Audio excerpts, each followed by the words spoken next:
Tunnel vision's a real thing, and in this next video, we're going to talk about how you can zoom out and look at your business and look at your life. Answer a few questions like, what is it that you want for yourself and for your team? As Kenny and I talk about that in our business and our personal lives and how that affects the team, the same translates over to you as well. We also discuss this issue of business owners who are continuously focusing on trying to strengthen their weaknesses and why we do this and what to do about it. What will the result be by spending all of my time trying to strengthen my weaknesses? Question for you. Are you also feeling fatigued? Well, in this video, we're going to unpackage all of what I've just talked about and help you to get out of being fatigued by making decisions in the business and how you can leverage that as an actual very powerful tool in your business. Stay tuned.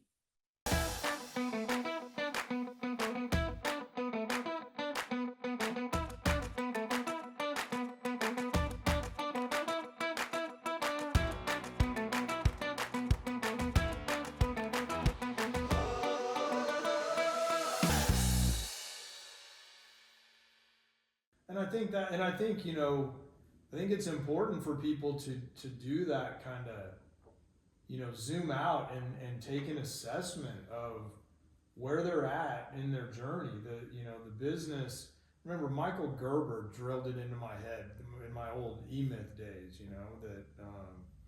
What was it? E-Myth Revisited was the book, and that's where I really learned systemization. But he was like an in-your-face, still is to this day. He's an in-your-face kind of guy. Pulls no punches, whatever. But he's like, the business only exists to serve the owner's life. Period. That's the only reason.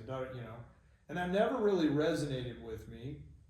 I started building my businesses that way at the time, but I really want a business now that serves all team members' lives when team members are clear enough to understand who they are. Because my job isn't to help a team member understand who they are. My job is to create a platform in order for them to excel once they understand that unique ability. So I think it's interesting to your point of, if you look back, kind of like we were talking about the industry, platforms change. Sure, I ran my dispatch board on a whiteboard. Like that was it. Now it's all digitized and it has, colors. But it's still the same thing. It's the same. It's getting a technician it's to the a home. same thing. And you did the same thing when you were wiring a house as you did when you figured out offering options, as you did when you went into started coaching, as you did when you went back to build a business, as you do now as our president here. And so the platform changes and maybe the task itself, but really, it doesn't when you get clear about what you're here to do and then honor it. And my God, is it hard to honor it, because you're really, really good at a lot of stuff that you shouldn't be doing. All of us, you know what I mean? I'm not directing that at you. I'm saying at humanity, we're all really good at a lot of stuff and we shouldn't do it. And, the more clear you get that, for me, I feel like I'm here for like one or two things, and that's it. And I'm just, it's not that I suck at everything else, but other people are better than me at it, and I want to give them that opportunity. Why do you think that is? That, I hear people say things like, oh, I'm just going to focus on my weaknesses. I'm going to improve my weaknesses. What do you think causes that versus I'm going to lean into my strengths and strengthen my strengths, if that makes sense? Like, have you ever, because I hear people do that often, like, oh, I'm not good at accounting, so I'm going to get good at accounting, or I'm not good at selling, so I'm going to get better at selling. I'm not a good trainer. And operators oftentimes try to strengthen the weakness instead of strengthen the things they're strong at. Absolutely. Right? Why do you? I think there's two. One, it's a lot of how we're conditioned and how we're wired. And there's the brain is a problem-solving tool. So but it's going, if you don't give it a problem to solve, then it's going to solve, whatever, or it's going to create some, as we know, operators create plenty of problems for themselves, unconsciously or subconsciously, but we have a way of doing that. And so I think that what you want to be able to focus on is, I'm going to continue to work on elevating my game, but I'm going to be able to do it in my zone of genius and delegate and find people that can do this other thing or better than. And and we've talked about it a lot as we've grown so much at Blue Collar over the last few years. When we find somebody to fill a role and it's true unique ability for them, once they learn our business model, we can't even tell them how to do the job, because they're so much better. They're so far beyond what we could do with it. They're like, what's the old cliche here? Hold my beer. Like, it's like, oh, you want this as your vision? I'll be back. And they just go make stuff happen. And it's like, wow, I wouldn't have. But and a lot of us that started small, and especially that grew up poor, I believe, and that's only because I grew up poor, I don't know where we're going to eat, but ridiculously tight budgets. And I know Mom didn't eat sometimes, but there's that scarcity ingraining that I better be able to do it all. And so until, we get to levels in our lives where I'm going to hire somebody to cut my grass because I'd rather be with the kids on the weekend. And a lot of people can't ever even get there, because it's like, if I can do it, I should do it. If I could save $3.45, we've all come from, like, I'm driving all the way across town to save a nickel on gas. Like, but you think you're doing the right thing, and then you bring that into your operations of your business and go, well, I could hire this position, but it's going to mean, rather than the abundance of, well, if I do that, then maybe even financially, I can't make it make sense. I'm not going to make more money today because I'm going to hire that, but I have a vision and a goal and a plan that I'm going to invest in this person or this training or this to up level that. And I know it's where it's going to go. It's why it's constant ebbs and flows of scale. I get from time to time, I call it decision fatigue. Oh God, yes. Like, I can only make a certain amount of decisions in a day. I know that kind of sounds like, I've never quantified it and said, oh, it's at 10. At 10, I can't take any more. Right. And different days would be different for me as well. Yeah.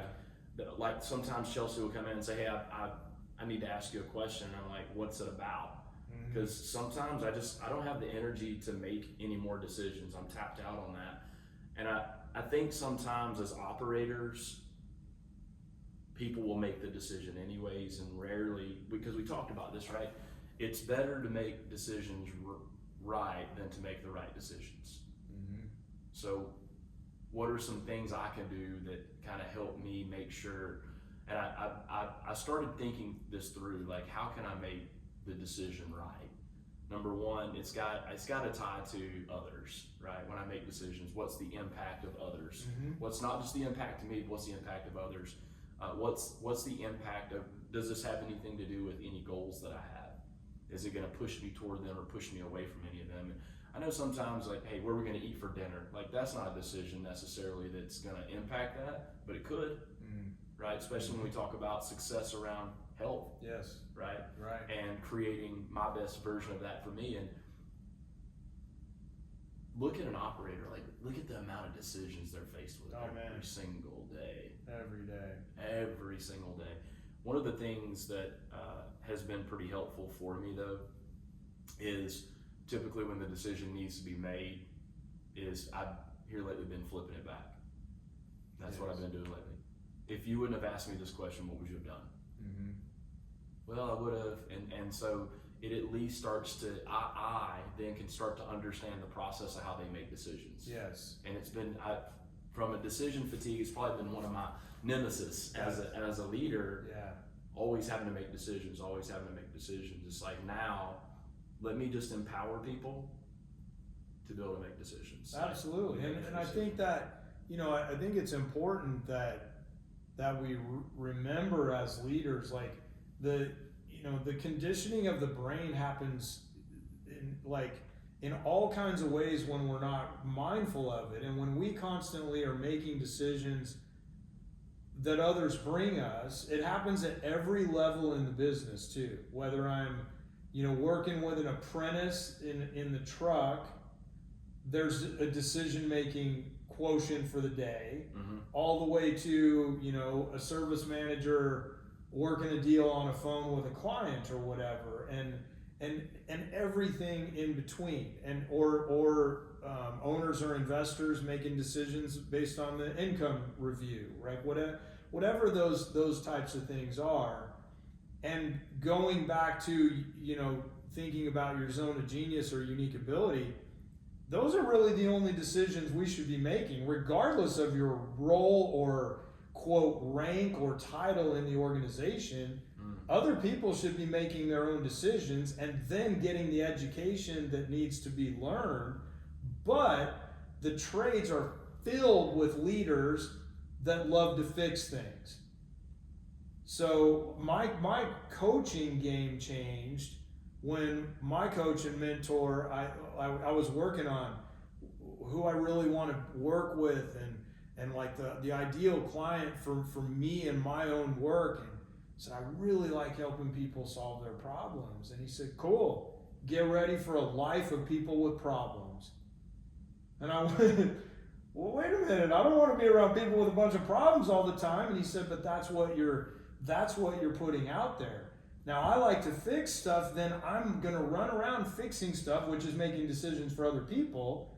And now, and it's all through the service business. So you don't realize it as you're growing. And then if you're a GM, the next thing you know, you're making service manager decisions, you're making call center decisions, you're making dispatch decisions.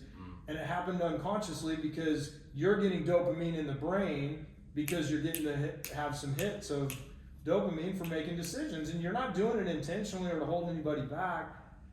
Take a step back and realizing what you're doing of pushing it back. What would you do? What would you do? Thank you so much for those of you that are connecting with us by way of video. You're finding value in the videos that we provide for you here on this channel. We want to thank you so much for tuning in. And I want you to remember this. If you've enjoyed this video and you've learned something of value that you can implement into either your business or your personal life or both, and you want to hear more, I want you to stay tuned for this next video.